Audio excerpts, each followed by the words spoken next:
Hello दोस्तों, welcome back to our channel. तो जैसा कि हमने पिछले एपिसोड में देखा था, डोलू इमोर्टल सेट के लोगों ने एसेस्टाज़ू के सामने अपने घुटने टेक दिए थे और वो उन्हें अपना सेक्ट ऑफर करते हुए उन्हें अपना नया लीडर भी मानने को तैयार हो चुके थे, जो देखकर एसेस्टाज़ू ने उनके डोलू इमोर्टल सेट को अपने टियालैंड इमोर्टल सेट का नाम दे दिया था, जो कि डोलू इमोर्टल डोमेन की एक नई पहचान बनने वाला था। और सिर्फ इतना ही नहीं, एसेस्टाज़ू ने उसे बिल्कुल पहले वाले टियालैंड सेट की तरह ही बनाया था, जिसके बाद एसेस्टाज़ू ने एक एक करके अपने सभी इमोर्टल डिसेबल्स को डोलू इमोर्टल डोमेन की अलग अलग जिम्मेदारियां भी सौंप दी थी, जिन्हें वो सभी लोग बखूबी निभा रहे थे। और एपिसोड के एंड में हमने देखा था कि लिंगज़ू अपने छोटे भाई को गिफ्ट के तौर पर एक ड्रैगन स्टारशिप देता है, जो कि अभी तक ड्रैगन स्टारशिप का सिर्फ स्ट्रक्चर ही था और यहीं से नेक्स्ट एपिसोड की शुरुआत होती है। तो इस एपिसोड की शुरुआत में भी हमें टियालैंड सेट का ही सीन दिखाया जाता है, जहाँ पे एसेस्टाज़ू अपने टियालैंड सेट के गार्डन में बैठे हुए आराम से चाय पी रहे थे। लेकिन तभी अचानक ही वहाँ पे एक बहुत बड़ा ब्लास्ट होता है, जिसके अंदर से लिंगज़ू उड़ता हुआ सीधा वहाँ पे एसेस्टाज़ू के सामने आके गिरा था। असल में लिंगज़ू वहाँ पे अपने छोटे भाई के लिए उसी स्टारशिप को तैयार कर रहा था, जिसमें वो बार बार वहाँ पे नाकाम हुए जा रहा था। वहीं लिंगज़ू भी उस ब्लास्ट को देखकर गुस्से से वहाँ पे चिल्लाते हुए कहता है कि मैंने ये कभी नहीं सोचा था कि स्टारशिप को बनाना इतना ज्यादा मुश्किल काम होगा। लेकिन ये कहते कहते लिंगज़ू की नजर वहाँ पे बैठे हुए अपने छोटे भाई के ऊपर पड़ती है, जो देखकर बेचारे लिंगज़ू वहाँ पे चौंकते हुए कहता है, जूनियर ब्रदर आखिर तुम यहाँ पे क्या कर रहे हो। और ये कहकर लिंगज़ू खुद ही वहाँ पे थोड़ा नर्वस होते हुए एसेस्टाज़ू से कहता है, ये तुमने जो अभी अभी यहाँ पे देखा ये बस एक छोटा सा एक्सीडेंट था। अपने बड़े भाई की ये बात सुनकर एसेस्टाज़ू भी वहाँ पे चाय का सिप लेते हुए उससे कहते हैं, हाँ शायद तुम ठीक कह रहे हो, ये एक्सीडेंट ही होगा, लेकिन तुम्हारे साथ तो ये एक्सीडेंट 998 बार हो चुका है। एसेस्टाज़ू की ये बात सुनकर बेचारे लिंगज़ू को वहाँ पे एक बार फिर से झटका लगता है, क्योंकि उसकी चोरी जो वहाँ पे पकड़ी गई थी, इसलिए वो जल्दी से टेलीपोर्ट होकर सीधा वहाँ पे एसेस्टाज़ू के सामने जाते हुए उनसे कहता है कि मैं यहाँ पे कोई बहाना नहीं बना रहा, असल में बार बार मेरे साथ एक्सीडेंट ही हो रहा है, क्योंकि तुम्हारी चुनी हुई स्टारशिप को बनाना वाकई बहुत ज्यादा मुश्किल काम है और ऊपर से उसे पूरी तरह से बनाने के लिए मुझे बहुत ही ज्यादा स्पिरिचुअल स्टोन्स और ट्रेस की भी जरूरत है। और मैं तुम्हें बता दूं कि मैंने अब तक अपने सेव किए हुए सारे स्पिरिचुअल स्टोन्स को उस स्टारशिप के ऊपर खर्च कर दिया है, लेकिन उस सब के बावजूद भी तुम्हारी वो स्टारशिप के बनने को तैयार ही नहीं है। अब तुम ही बताओगे आखिर मैं करूँ क्या, पर अगर तुम मुझे इजाजत देते हो तो। और इससे आगे लिंगज़ू वहाँ पे एसेस्टाज़ू से कुछ भी कह पाता। लिंगज़ू जो कि वहाँ पे लिंगज़ू की सारी बातें सुन लेती है, वो सीधा वहाँ पे एसेस्टाज़ू के पास आकर उन्हें वहाँ पे बताती है कि बीते इन कुछ दिनों में बहुत ही अजीब तरीके के साथ हमारे टियालैंड सेट के ट्रायर हाउस से हमारे ट्रेस और स्पिरिचुअल स्टोन्स गायब हो रहे हैं, जिसके चलते अब हमारा ट्रायर हाउस ऑलमोस्ट खाली हो चुका है। अब लिंगज़ू की ये बात सुनकर तो बेचारा लिंगज़ू वहाँ पे धीरे धीरे वहाँ से खिसकने की कोशिश करने लगा था, जो देखकर एसेस्टाज़ू वहाँ पे एक बार फिर से अपनी चाय का सिप लेते हुए कोड लुक से अपने बड़े भाई लिंगज़ू की तरफ देखते हैं, जो देखकर लिंगज़ू भी वहाँ पे सब कुछ एसेस्टाज़ू के ऊपर डालते हुए कहता है कि तुम ही तो उस स्टारशिप को बनवाना चाहते थे, तो इसलिए मैं उस स्टारशिप के ऊपर तुम्हारे ही पैसे खर्च कर रहा हूँ। पर एसेस्टाज़ू तो अभी तक भी उसे वहाँ पे गुस्से से ही देखे जा रहे थे, जो देखकर लिंगज़ू जल्दी से वहाँ पे स्माइल करके एसेस्टाज़ू को समझाते हुए कहता है कि मेरे प्यारे छोटे भाई प्लीज तुम गुस्सा मत करना, तुम्हारा ये बड़ा भाई तुम्हारे लिए बहुत सारे ट्रेस ढूंढ कर लाएगा और तुम्हारे टियालैंड सेट के ट्रायर हाउस को भी पूरी तरह से भर देगा। लेकिन एसेस्टाज़ू तो अपने बड़े भाई की ये बात सुनकर भी उसे वहाँ पे कोई जवाब नहीं देते, वो बस वहाँ पे अपनी चाय को देखते हुए कुछ सोच रहे थे।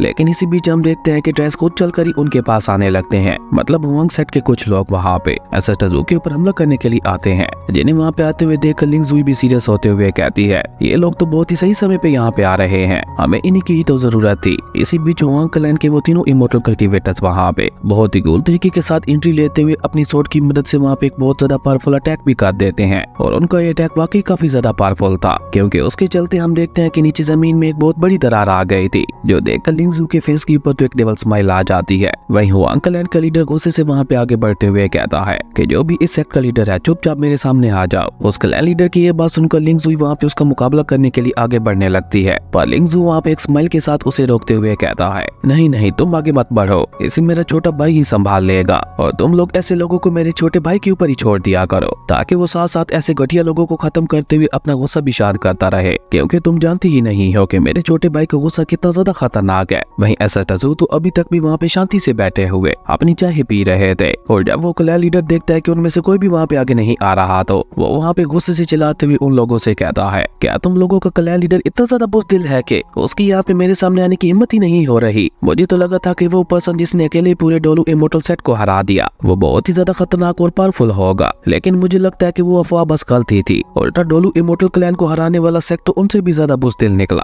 अब उस क्लैन लीडर की ये बात सुनकर एसेस्टाज़ू वहाँ पे कोड लुक के साथ उसकी तरफ देखते हैं, और एसेस्टाज़ू की उस कोड लुक को देखकर ही बेचारा वो क्लैन लीडर अंदर से पूरी तरह से हिल गया गया था और उसी के साथ साथ वो वहाँ पे ये भी समझ गया था कि हो ना हो जरूर यही टैलेंट सेट का नया लीडर होगा। इसलिए वो अपनी स्वॉर्ड के अंदर अपनी स्पिरिचुअल पावर को डालते हुए कहता है, ओके अब जब तुम में से कोई भी आगे नहीं आ रहा तो सबसे पहले मैं इस की रिफाइनिंग के कीड़े को खत्म करके तुम्हारे टैलेंट सेट को डिस्ट्रॉय करने की शुरुआत करूंगा। और ये कहकर क्लैय लीडर अचानक ही वहाँ पे अपना खतरनाक ऑरा रिलीज करते हुए अपनी ड्रैगन स्वॉर्ड टेक्निक का इस्तेमाल करते हुए बहुत ही गुस्से के साथ सीधा वहाँ पे एसेस्टाजू के ऊपर अटैक कर देता है। लेकिन वहाँ पे अपनी तरफ आते हुए इतने ज्यादा खतरनाक अटैक को देखकर भी एसेस्टाजू वहाँ पे नहीं घबराते। जबकि वहीं दूसरी तरफ हम देखते हैं कि उस क्लैय लीडर के दोनों ही साथी वहाँ पे हैरान होते हुए कहते हैं कि आखिर क्लैय लीडर इस की रिफाइनिंग के कल्टीवेटर को हराने के लिए अपने इस अल्टीमेट मूव का इस्तेमाल क्यों कर रहे हैं। इस की रिफाइनिंग के कचरे के ऊपर इतना ज्यादा पावरफुल हमला करना तो अपनी पावर को बर्बाद करने के बराबर होगा। जिसपे उसका दूसरा साथी वहाँ पे उससे कहता है कि क्लैय लीडर जो भी कदम उठाते हैं बहुत ही सोच समझ के उठाते हैं और मेरे ख्याल से हमें भी उसकी रिफाइनिंग स्टेज के कल्टीवेटर को अंडर एस्टिमेट नहीं करना चाहिए। तुम शायद भूल रहे हो कि इन्हीं लोगों ने डोलू इमोर्टल सेट तक को हरा दिया था, तो फिर इनके अंदर कोई ना कोई खास बात तो जरूर होगी। इसी बीच हम देखते हैं कि क्लैय लीडर ने वहाँ पे अपनी ड्रैगन स्वॉर्ड टेक्निक का इस्तेमाल करते हुए एसेस्टाजू के ऊपर एक बहुत ही ज्यादा खतरनाक हमला कर दिया था। जो कि जैसे ही वहाँ पे एसेस्टाजू के ऊपर अटैक करने के लिए आगे बढ़ता है तो एसेस्टाजू ने अपनी डिवाइन स्पिरिचुअल पावर का इस्तेमाल करते हुए सिर्फ अपनी आंखों के इशारे से ही अपने चारों तरफ एक बहुत ही ज्यादा पावरफुल प्रोटेक्टिव बैरियर बना दिया था, जिसे वो स्पिरिट ड्रैगन भी वहाँ पे नहीं तोड़ पा रहा था। जो देखकर बेचारे क्लैय लीडर ने भी वहाँ पे अपने अटैक की पावर को बढ़ाने के लिए अपना पूरा दम लगा दिया था। लेकिन इस सब का वहाँ पे एसेस्टाजू के प्रोटेक्टिव बैरियर के ऊपर कोई भी असर नहीं हो रहा था। जो देखकर क्लैय लीडर वहाँ पे हैरान होते हुए कहता है कि अपने इस खतरनाक अटैक की मदद से आज तक मैंने सेकंड लेवल के सुप्रीम इमोर्टल कल्टीवेटर्स तक को भी हरा दिया है, पर तुम तो अभी जस्ट की रिफाइनिंग स्टेज के कल्टीवेटर हो। लेकिन उसके बावजूद भी तुमने यहाँ पे इतनी आसानी से मेरे अल्टीमेट अटैक को कैसे रोक लिया। नहीं, ऐसा नहीं हो सकता, ये तो इम्पॉसिबल है। क्लैय लीडर की ये बात सुनकर एसेस्टाजू वहाँ पे एक बार फिर से उस क्लैय लीडर को एक और लुक देते हैं। जो देखकर ही बेचारा वो क्लैय लीडर अंदर से पूरी तरह से हिल गया था और वो वहाँ पे कुछ समय पाता उससे पहले एसेस्टाजू अपना हाथ ऊपर हवा में उठाते हुए एक चुटकी बजाते हुए उससे कहते हैं कि तुम तो कुछ ज्यादा ही बकबक कर रहे हो। वहीं एसेस्टाजू की चुटकी बजाते ही वहाँ पे एसेस्टाजू के हाथों से बहुत ही ज्यादा पावरफुल डिवाइन स्पिरिचुअल एनर्जी की शॉक वेव्स निकलने लगी थी। जो कि जैसे ही वहाँ पे उस क्लैय लीडर की स्पिरिट ड्रैगन को छूती हैं तो उस क्लैय लीडर को वो स्पिरिट ड्रैगन एक ही झटके में डिस्ट्रॉय होते हुए वहाँ से गायब हो गया था। और सेम अपने स्पिरिट ड्रैगन की तरह जैसे ही वो डिवाइन स्पिरिचुअल वेव्स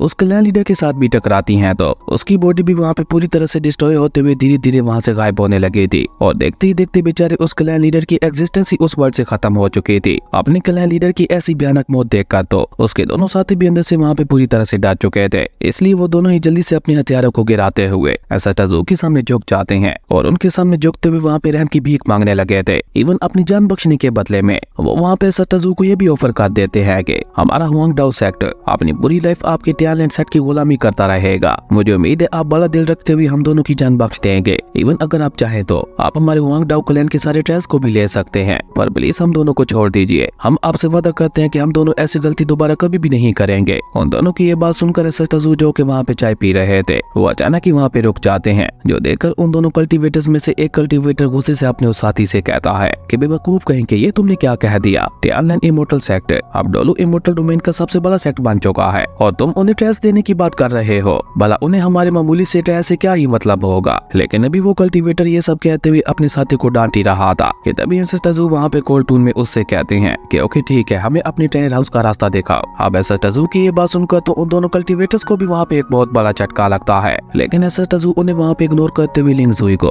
उनके साथ उनके ट्रेनर हाउस में जाने के लिए कहते हैं। एसेस्टाजू का यह आदेश सुनकर लिंगजुई भी उन्हें वहाँ पे ग्रीट करते हुए उन दोनों कल्टीवेटर्स को लेकर उनके क्लैन हाउस के ट्रेस की तरफ निकल जाती है। लेकिन इस बीच तो बेचारे वो दोनों कल्टीवेटर्स अभी तक भी बहुत ज्यादा हैरान दिखाई दे रहे थे। जिनके जाते लिंगजू वहाँ पे सीरियस होते हुए एसेस्टाजू से कहता है कि उस ड्रैगन स्टारशिप को पूरी तरह से बनाने के लिए मुझे नहीं लगता कि सिर्फ हुआंगडाओ क्लैन के ट्रायल्स पूरे हो पाएंगे। लिंगजू की ये बात सुनकर एसेस्टाजू भी वहाँ पे अपनी जगह पे खड़े होते हुए उससे कहते हैं कि हाँ तुम बिल्कुल ठीक कह रहे हो, ये ट्रायल्स अभी काफी नहीं है, पर तुम फिक्र मत करो, अभी यहाँ पे कोई और भी मौजूद है। और ये कहकर एसेस्टाजू अचानक ही वहाँ पे अपने लेफ्ट की तरफ देखते हुए कोल्ड टून में कहते हैं कि अब चुपचाप बाहर आ जाओ, छुपने का कोई भी फायदा नहीं है। एसेस्टाजू कैसा कहती हम देखते हैं कि अचानक ही वहाँ का स्पेस रियलम चेंज होने लगा था और देखते ही देखते थोड़ी ही देर में और दोनों के चारों तरफ वहाँ पे पानी ही पानी हो गया था। जो देखने से ऐसा लग रहा था कि जैसे वो दोनों टेलीपोर्ट होते हुए किसी अलग ही जगह पे पहुंच चुके हैं। असल में ये एक स्पिरिचुअल रियलम था जिसे सी ऑफ वाइल्ड भी कहा जाता है। इसी बीच वहाँ पे सी ऑफ वाइल्ड के अंदर से 3 इमोर्टल कल्टीवेटर्स निकल कर बाहर आते हैं, जो कि एसेस्टाजू और लिंगजू को वहाँ पे कहते हुए कहते हैं कि हमें पहले ही पता चल गया था कि हुआंगडाओ क्लैन के उन बेकार से कल्टीवेटर से कुछ भी नहीं होने वाला। मुझे ये तो पता था कि वो लोग बहुत ही ज्यादा बेकार हैं, लेकिन इस बात का मुझे आज पता चला कि वो लोग इतने ज्यादा बेकार थे कि वो एक मामूली से की रिफाइनिंग कल्टीवेटर को भी नहीं हरा पाए। इससे ज्यादा शर्मिंदगी की भला क्या ही बात होगी। लेकिन तुम्हारे उस खतरनाक अटैक को देखकर हमें वहाँ पे इस बात को तो एहसास हो गया था कि तुमने वहाँ पे खुद को बचाने के लिए किसी डिफेंसिव ट्रेयर का इस्तेमाल किया था, और तुम्हारे उस डिफेंसिव वेपन से बचने के लिए ही तो हम लोग यहाँ पे तुम्हें अपनी सी ऑफ वाइल्ड के अंदर लेके आए हैं, ताकि तुम यहाँ पे अपने किसी भी खतरनाक वेपन का इस्तेमाल ना कर सको, क्योंकि ये हमारा क्रिएट की हुआ सी ऑफ वाइल्ड है, जिसके अंदर तुम्हारा कोई भी मैजिक वेपन तुम्हारे काम नहीं आने वाला। इवन हमारा बनाया हुआ ये सी वाटर तो यहाँ पे सुप्रीम गैलेक्सी तक की एनर्जी को भी सप्रेस करने की पावर रखता है। तो अब फालतू बातें बहुत हो गई, अब आते हैं मेन बात के ऊपर। मैं तुम्हें बस एक ही मौका दूंगा,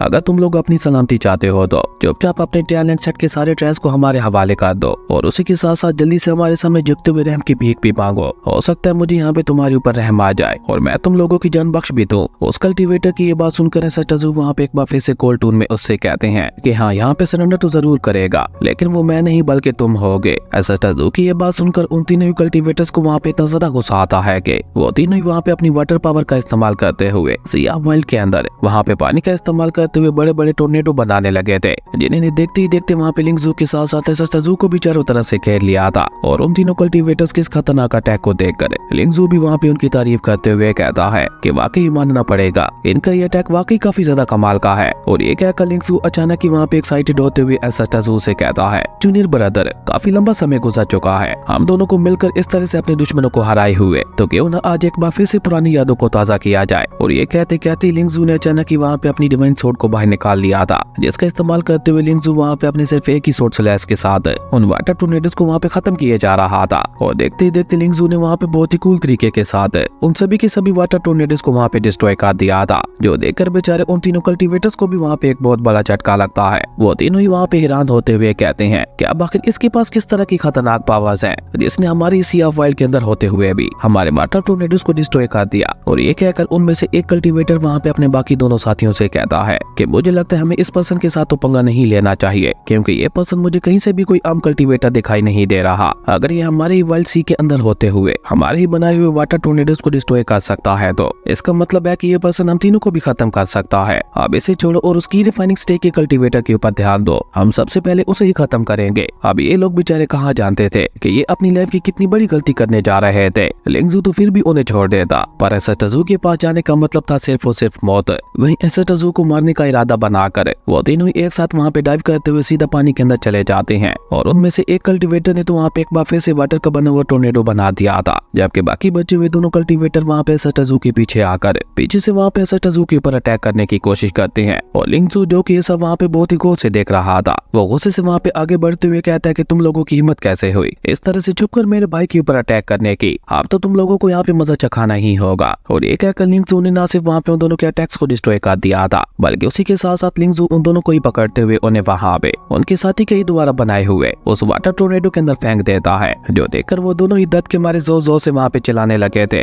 जो देखकर वहाँ पे लिंगजू के फेस के ऊपर भी स्माइल आ जाती है। लेकिन इस मौके का फायदा उठाकर उनका लीडर वहाँ पे लिंगजू के ऊपर हमला करने के लिए आगे बढ़ता है, लेकिन लिंगजू ने वहाँ पे उसके हमले को बहुत ही इजीली डॉज करते हुए उल्टा वहाँ पे उसे एक किक मारकर वहाँ से उठाकर काफी पीछे फेंक दिया था। और अभी बेचारा वो लीडर वहाँ पे लिंगजू के पहले वाले अटैक से संभला नहीं था कि तभी लिंगजू वहाँ पे बहुत ही तेजी के साथ एक बार फिर से आगे बढ़ते हुए उसे दोबारा वहाँ पे किक मारते हुए सीधा पानी के अंदर फेंक देता है, जिसके साथ ही उस कल्टीवेटर का खेल भी वहीं पे खत्म हो जाता है। जो देखकर लिंगजू वहाँ पे अपने हाथों को साफ करते हुए कहता है कि ये तो बहुत ही ज्यादा आसान था, पर अभी तक भी इस लीडर कल्टीवेटर ने वहाँ पे अपनी हार नहीं मानी थी। वो वहाँ पे पानी के नीचे ही अपनी एक खास टेक्निक का इस्तेमाल करते हुए ऐसा टजू और लिंगजू को भी पानी के नीचे बुला लेता है, और वहाँ पे अपनी सी ऑफ वाइल्ड की खतरनाक फिशेस का इस्तेमाल करते हुए सीधा वहाँ पे ऐसा टजू और लिंगजू के ऊपर जानलेवा हमला कर दिया था। पर जैसे वो किलिंग फिशेस वहाँ पे ऐसा टजू और लिंगजू के पास आती हैं, तो ऐसा टजू ने वहाँ पे एक बार फिर से अपनी डिवाइन स्पिरिचुअल पावर का इस्तेमाल करते हुए सिर्फ अपनी आंखों के इशारे से ही अपने चारों तरफ एक प्रोटेक्टिव बैरियर बना दिया था, जिससे टकराकर वो खतरनाक फिशेस भी वहाँ पे उड़ते हुए पीछे गिरने लगी थी। जो देखकर वो लीडर कल्टीवेटर वहाँ पे खुश होते हुए ऐसा टजू और लिंगजू से कहता है कि अब तुम दोनों आखिरी बार एक दूसरे को अलविदा कह दो, क्योंकि अब तुम दोनों ही हमेशा हमेशा के लिए इसी वाइल्ड सी के अंदर ही दफन होने वाले हो। लेकिन अभी वो लीडर कल्टीवेटर वहाँ पे ये सब कहते हुए खुश हो ही रहा था